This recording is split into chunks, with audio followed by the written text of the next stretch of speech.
ፍቅር ሲፈርድ ይላል የዛሬው ርዕሳችን ክፍል 1።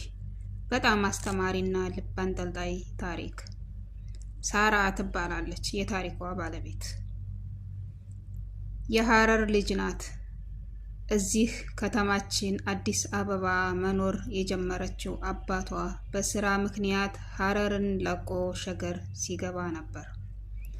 ታዲያ ሳራ እድሜዋ 13ን ሲያልፍና ከህፃንነት ወደ ታዳጊነት ወጣት ስትሸጋገር ውበቷ እንደ ልጅነቷ እዩኝ እዩኝ አይልም ነበር። ሳራ በአንጻሩ አፍንጫዋ ጎራዳ፣ ፀጉሯ ገባ ገባ ያለ ከመሆንም አልፎ ከርዳዳና ከለሯ የቀይ ዳማ የማይሉት ወደ ነጭነት ያደላ ነበር። በዚህም ሁሌ ቢሆን ከቆንጆዋ ትምህርት ቤት ጓደኛዋ ቤቲ ጋር ስትሆን ብዙ ተማሪዎች ሙድ ይይዙባት ነበር። ሳራ በራሷ የምትተማመን ሴት ናት።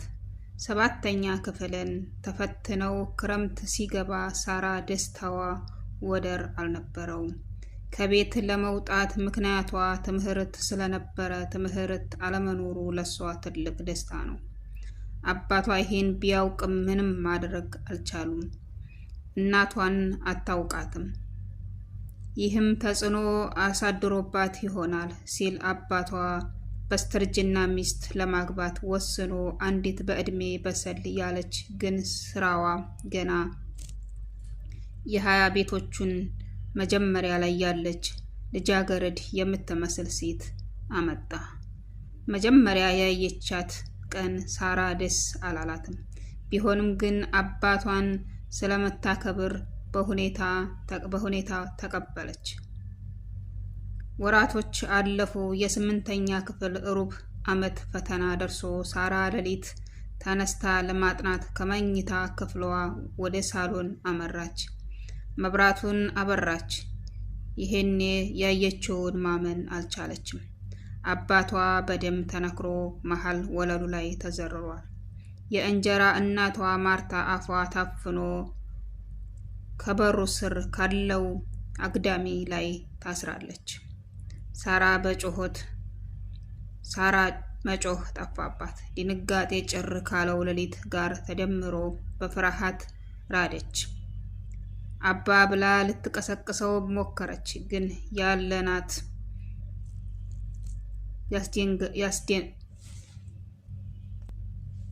ያሳደጋት አባቷ ላይ መለስ እስከ ወዲያኛው አሸልቧል። ሳራ የአባቷ ገዳዮች ሌቦች እንደሆኑ ፖሊስ መረመርኩ ሲል አሳወቃት። ውስጧ ግን አንድ ነገር ይላታል። የእንጀራ እናትሽ ማርታ እንዴት ተረፈች? ስለምንስ ይህ ሁሉ ሲፈጸም ድምፅ አልሰማሁም? ቤት ውስጥም የጠፋ አንድም ንብረት የለም።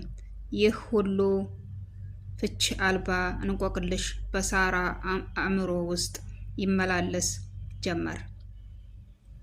የአባቷ 40 አልፎ ትምህርቷን ቀጠለች። የእንጀራ እናቷ ማርታም እንድናት ሆኜ አስተምራለሁ ስትል ቃል ገብታ ኑሮ ቀጠለ። ሳራ ህልሟ አንድ ሆነ። ተምራ ስትጨርስ የተበዳዮች ጠበቃ መሆን፣ ህግ አጥንቶ ወንጀለኛን ፈልጎ ለህግ ማቅረብ።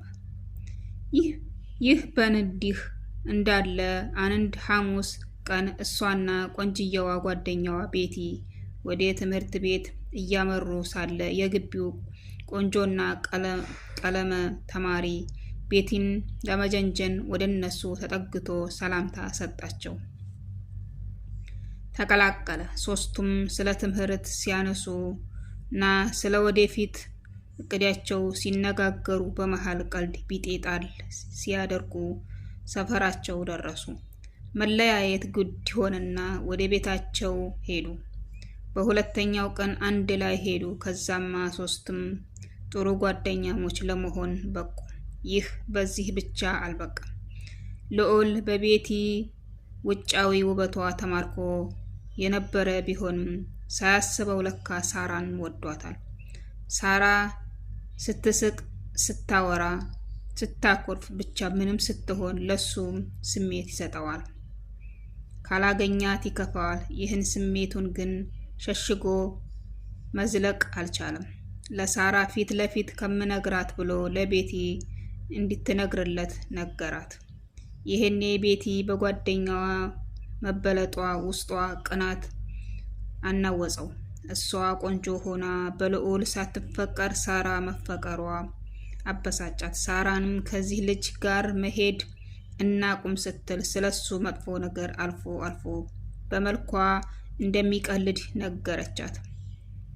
ሳራም ቤቲን ታምናትና ተወዳት ስለነበረ ልዑልን ዓይንህን ላፈር አለችው። ልዑልም ቤቲ ምን ሁና ነው ብሎ ሲጠይቅ እንዴ የፍቅር ጥያቄ ይጠየቃል ብላ ነው ስትል አራራቀቻቸው።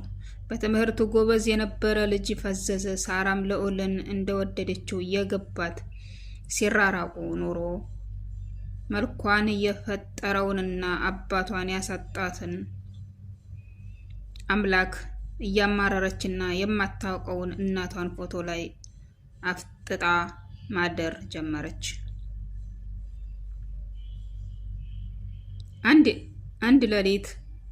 አንድ ዕለት ሳራ ትምህርት ቤት ሄዳ ራሷን በጣም ሲያማት ግማሽ ቀን ላይ አስፈቅዳ ወደ ቤት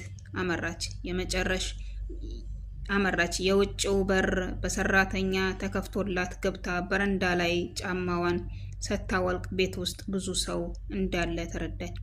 ይህኔ ድንገት አንድ አረፍተ ነገር ጆሮዋ ውስጥ ጥልቅ አለ። እሷንም እንዳባቷ ቀብርን በነፃነት እንኖራለን የሚል ጫጫታና ሳቅ ነበረ። ውድና የተከበራችሁ ወደ ቻናሌ ቤተሰቦች በሀገርም በውጭም ያላችሁ ሰላማችሁ ብዝት ተረፍረፍ ይበልልኝ እያልኩኝ ለቻናሉ አዲስ የሆናችሁ ላይክ፣ ሰብስክራይብ እያረጋችሁ ቤተሰብ ይሁኑ።